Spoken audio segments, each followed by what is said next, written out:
સુરત ઇકોસેલે 100 કરોડની સરકારી જમીન સસ્તામાં આપવાના નામે છેતરપિંડી કરનાર ટોળકીના 3 શખ્સોને ઝડપી પાડ્યા હતા. આરોપીઓએ ભોગ બનનાર વેપારી પાસેથી તબક્કાવાર 12 કરોડ રૂપિયા પડાવી લીધા હતા. આ કૌભાંડમાં કુલ 6 આરોપીઓ સામેલ હતા, જેમણે જમીન દલાલીના વ્યવસાય સાથે સંકળાયેલા કરમસિંહભાઈનો સંપર્ક કર્યો હતો. ટોળકીએ કામરેજના ખોલવડ ગામમાં આવેલી 105 કરોડની કિંમતના 2 મોટા સરકારી પ્લોટને નિશાન બનાવ્યા. આરોપીઓએ દાવો કર્યો હતો કે તેમની ગાંધીનગર સચિવાલય અને મહેસૂલ વિભાગમાં ઊંચી પહોંચ છે.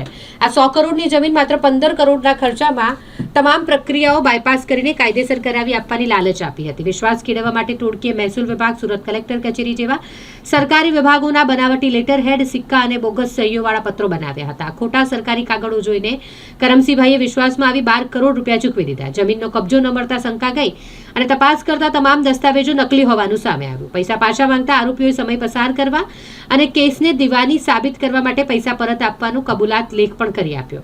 અંતે કરમસિંહભાઈએ સુરત પોલીસ કમિશનરનો સંપર્ક કરતા આ કેસની તપાસ ઇકોસેલને સોંપવામાં આવી હતી. ઇકોસેલે ગોડાદરા પોલીસ સ્ટેશનમાં ગુનો દાખલ કરાવી 3 આરોપીની ધરપકડ કરી છે. પકડાયેલા આરોપીઓ રતનસિંહ ઠાકોર, સંગ્રામસિંહ ઠાકોર અને સંજયસિંહ ઠાકોર છે, જે તમામ ગાંધીનગરના દહેગામ તાલુકાના રહેવાસી છે.